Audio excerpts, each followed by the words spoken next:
Properties of charge में सबसे पहली चीज आती है एडिटिविटी। एडिटिविटी का मतलब क्या होता है? सीधा नाम से पता चल रहा है कि अगर आप नेट चार्ज निकालना चाहते हो, क्या हो गया अर्शिका? फॉन्ट साइज वो बड़ा करूं इसको? तो वो छोटा छोटा लग रहा है क्या ये? मैं तो लिखता ही तो नहीं।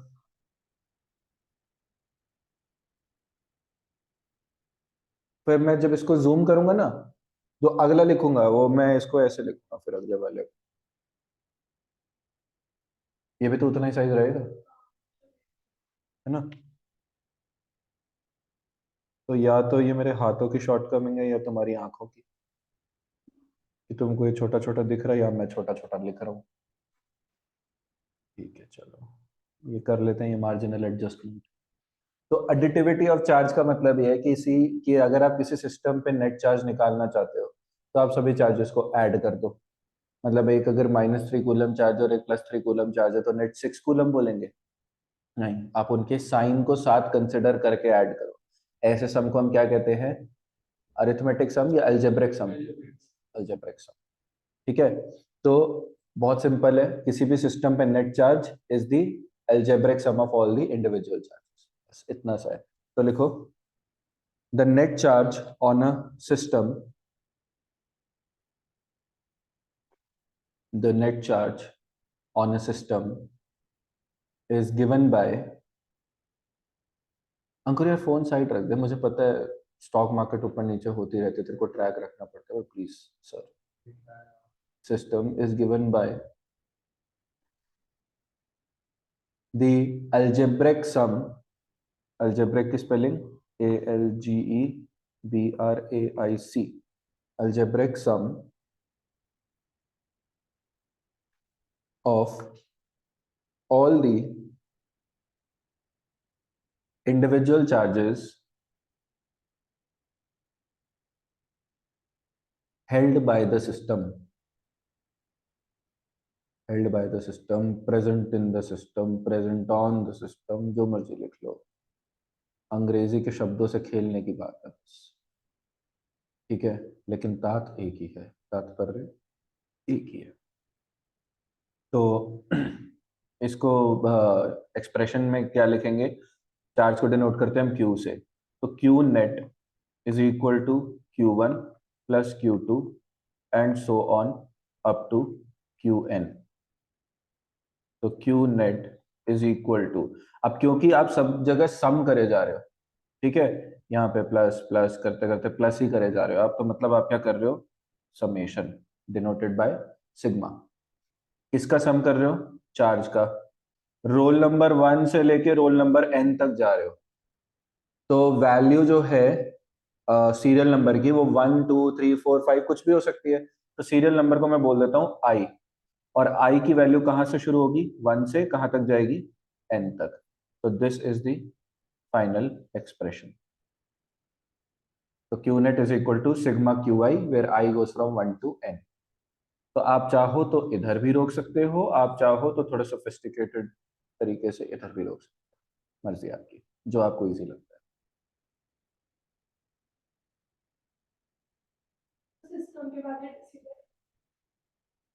हाँ जी, एक लाइन एक लाइन छोड़ के लिखते हैं हमेशा मैथमेटिकल एक्सप्रेशन। जो भी तुमने लाइन लिखी हुई है उसमें एक लाइन छोड़ दो और फिर यहां से स्टार्ट कर।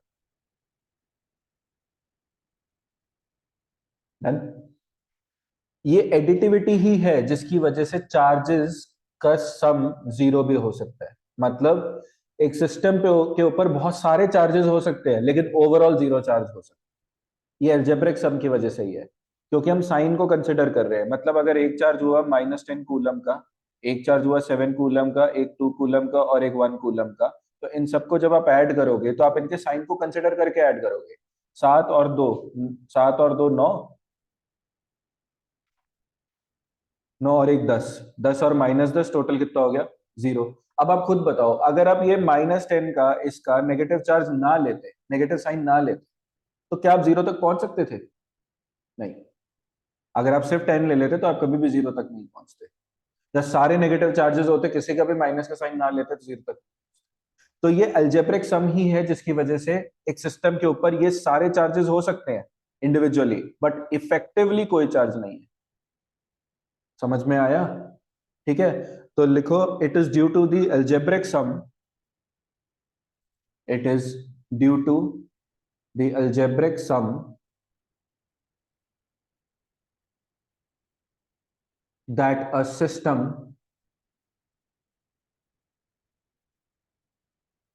may hold, that a system may hold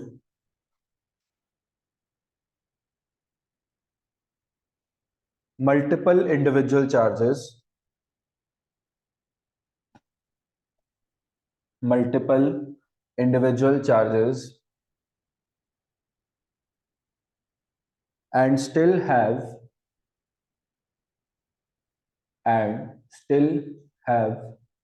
zero net charge। समझ में आया? ठीक है, अब यहां पे किसी बच्चे के दिमाग में ये भी आ सकता है कि चार्ज इसका मतलब वेक्टर क्वांटिटी होती है, बट चार्ज वेक्टर क्वांटिटी नहीं होती, क्योंकि चार्जेस नलिफाई कर रहे हैं एक दूसरे को। वेक्टर क्वांटिटीज नलिफाई करते हैं एक दूसरे को अपनी डायरेक्शन की वजह से। वहां पे addition of all the quantities में सम के अंदर डायरेक्शन मैटर करती है, चार्ज में डायरेक्शन मैटर नहीं करती है। यहाँ प्लस या माइनस साइन जो है वो केवल किसी, अगर बॉडीज की बात करें, सिस्टम्स की बात करें, तो प्लस या माइनस का साइन केवल डेफिशिएंसी या एक्सेस ऑफ इलेक्ट्रॉन्स की वजह से आता है। एक्सेस है तो नेगेटिव चार्ज, डेफिशिएंसी है तो प्लस चार्ज। कोई डायरेक्शन मैटर नहीं कर रही है यहाँ। अगर कोई चार्ज बॉडी भी है, वो ऐसे रखी हुई है, ऐसे रखी हुई है, कहीं ट्रैवल कर रही है, उससे कोई फर्क नहीं पड़ता if it is travelling in the system, doesn't matter. तो मतलब डायरेक्शन का कोई इफेक्ट यहाँ पे नहीं है। तो चार्ज किस टाइप की क्वांटिटी हुई? Scalar quantity. तो चार्ज को वेक्टर मत मान देना। समझ में आया? ठीक है, इसको यहीं पे नोट करना है तो कर लो, और अगर जो चार्ज की डेफिनेशन वगैरह लिखी थी वहां लिखना है तो लिख लो it is a scalar quantity, या कहीं पे भी ऐसे बस लिख लो स्केलर। इतनी बड़ी चीज नहीं है कि नहीं लिखोगे ढंग से तो समझ नहीं आएगा। किसी को कोई इशू? नहीं? अब जैसे सपोज करो कि एक सिस्टम है, इस सिस्टम के ऊपर मैंने इस जगह से, दो हिस्सों में डिवाइड कर देता हूं, इस जगह से मैंने मान लो 5 इलेक्ट्रॉन्स रिमूव कर दिए, और इस जगह पे मैंने 6 इलेक्ट्रॉन्स ऐड कर दिए। ठीक है, तो यहां पे इफेक्टिव चार्ज कितना होगा? सिर्फ यूनिट्स में बता देते हैं। हाँ जी, -1। अब देखो यहाँ पे क्योंकि 5 इलेक्ट्रॉन्स इस जगह से गए हैं लेफ्ट साइड से, तो यहाँ पे चार्ज आया कितना? +5 यूनिट। यूनिट मतलब चार्ज ऑन 1 इलेक्ट्रॉन, जिसकी आगे बात करेंगे। ठीक है, +5 यूनिट। और क्योंकि यहाँ पे इस जगह पे 6 इलेक्ट्रॉन्स आए हैं राइट साइड पे, तो इधर क्या आएगा? -6 यूनिट, क्योंकि इलेक्ट्रॉन्स नेगेटिवली चार्ज स्पीशीज होता है। ठीक है, तो यहाँ क्या आएगा? -6 यूनिट। तो +5 चार्ज लेफ्ट हिस्से पे है, -5 चार्ज राइट हिस्से पे, नेट चार्ज कितना होगा? सॉरी, -6 चार्ज राइट हिस्से पे, नेट चार्ज कितना हुआ? तो Q net is equal to -1 unit. समझ में आया?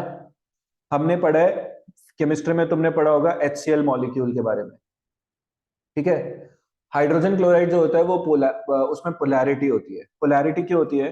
हाइड्रोजन जो होता है वो इलेक्ट्रोपॉजिटिव होता है, और क्लोरीन जो होता है वो इलेक्ट्रोनेगेटिव होता है बहुत अच्छा, और वो शो करता है -I इफेक्ट, जिसकी वजह से वो इलेक्ट्रॉन्स को अपनी तरफ पुल करता है। कौन से इलेक्ट्रॉन्स को भला? जो बॉन्डिंग में इन्वॉल्व होते हैं, बॉन्ड पेयर के इलेक्ट्रॉन्स। तो मतलब वो अपने इलेक्ट्रॉन को तो अपनी तरफ खींच रहा ही है, पकड़ा ही हुआ है, और साथ साथ हाइड्रोजन के भी इलेक्ट्रॉन को अपनी तरफ खींच रहा है, जिसकी वजह से क्या होता है? मॉलिक्यूल के इस पोर्शन के अंदर ना इलेक्ट्रॉन डेंसिटी इस पोर्शन के अंदर कम हो जाती है, जबकि इस पोर्शन के अंदर बढ़ जाती है। इलेक्ट्रॉन डेंसिटी मतलब number of electrons per unit volume. ठीक है, तो इस वजह से हाइड्रोजन पे आपने पढ़ा होगा, यहाँ पे क्या आ जाता है? डेल्टा पॉजिटिव, और इधर डेल्टा नेगेटिव चार्ज आ जाता है। ठीक है। अब अंकुर नारवाल साहब आप ये बताओ कि इलेक्ट्रॉन का डिस्प्लेसमेंट तो हुआ है, मगर क्या इलेक्ट्रॉन कोई भी इस पूरे सिस्टम से बाहर गया है? नहीं गया है। तो मतलब कोई इलेक्ट्रॉन तो बाहर नहीं गए, सिर्फ दो रीजन्स क्रिएट हो गए हैं। तो सिस्टम पे कोई भी चार्ज में चेंज नहीं आना चाहिए। बताओ कितना चार्ज है सिस्टम पे? जीरो। क्योंकि मान लो इलेक्ट्रॉन अगर लेफ्ट से राइट शिफ्ट हुआ है, तो यहां से अगर इलेक्ट्रॉन गए तो उतना ही इलेक्ट्रॉन तो यहां पहुंचा होगा ना। पूरा भले ही नहीं जा रहा, सिर्फ थोड़ा सा शिफ्ट हुआ है। अगर वो मान लो एक नैनोमीटर इधर से शिफ्ट हुआ, हाइड्रोजन से दूर गया, तो वो 1 नैनोमीटर क्लोरीन के पास चला गया, तो नेट इफेक्ट जो है वो क्या होगा यहाँ पे? जीरो होगा। क्योंकि एक जगह पॉजिटिव रीजन क्रिएट हुआ है तो उतना ही नेगेटिव रीजन दूसरी जगह क्रिएट होगा। डिस्प्लेसमेंट जीरो नहीं है, बट जो चार्ज क्रिएट हुआ है उनका सम कितना है? जीरो। क्योंकि इधर जितना पॉजिटिव उधर उतना ही नेगेटिव। बात समझ में आ रही है? कोई दिक्कत? तो नेट चार्ज कितना है? जीरो। तो इलेक्ट्रॉन डिस्प्लेसमेंट जब हुई थी तब भी जीरो था, नहीं हुई उससे पहले तब भी जीरो था। इसीलिए HCl मॉलिक्यूल जो होता है वो होता तो न्यूट्रल मॉलिक्यूल ही है, जस्ट दैट उसके अंदर पोलैरिटी होती है। पोलैरिटी का मतलब एक पॉजिटिव और एक नेगेटिव चार्ज रीजन होता है, मतलब ऑपोजिट एंड्स होते हैं, ऑपोजिटली चार्ज, इसलिए हम कहते हैं उसमें पोलैरिटी। समझ में आया? यही अगर आप मिथेन मॉलिक्यूल की बात कर लो, कार्बन और 4 जगह हाइड्रोजन। वैसे तो यहाँ कोई किसी के इलेक्ट्रॉन्स को खींचता नहीं है, लेकिन अगर खींच भी ले तो नेट इफेक्ट क्या हो जाता है? नेट डाइपोल मोमेंट जीरो हो जाती है। तो यहाँ पे कोई डाइपोल मोमेंट होती नहीं, तो इफेक्टिवली कोई नहीं खींचता इलेक्ट्रॉन्स। तो इधर भी नेट चार्ज कितना है? जीरो है। समझ में आया? और ये नॉन पोलर है, नॉन पोलर है। लास्ट सवाल इसमें ये पूछा जा सकता है कि चलो जी ये नॉन पोलर है क्योंकि कोई प्लस या माइनस नहीं है, नेट चार्ज जीरो है, क्या हम ये कह सकते हैं कि इंडिविजुअल चार्जेस भी जीरो हैं? तो द आंसर इज नो, क्योंकि हर हाइड्रोजन एक इलेक्ट्रॉन लेके आया होगा और एक प्रोटॉन भी लेके आया होगा। ऐसे ही हर का एक कार्बन जो है वो 6 इलेक्ट्रॉन्स और 6 प्रोटॉन्स भी लेके आया होगा। तो मॉलिक्यूल के अंदर 4 हाइड्रोजन का मतलब 4 प्रोटॉन्स, 4 इलेक्ट्रॉन्स।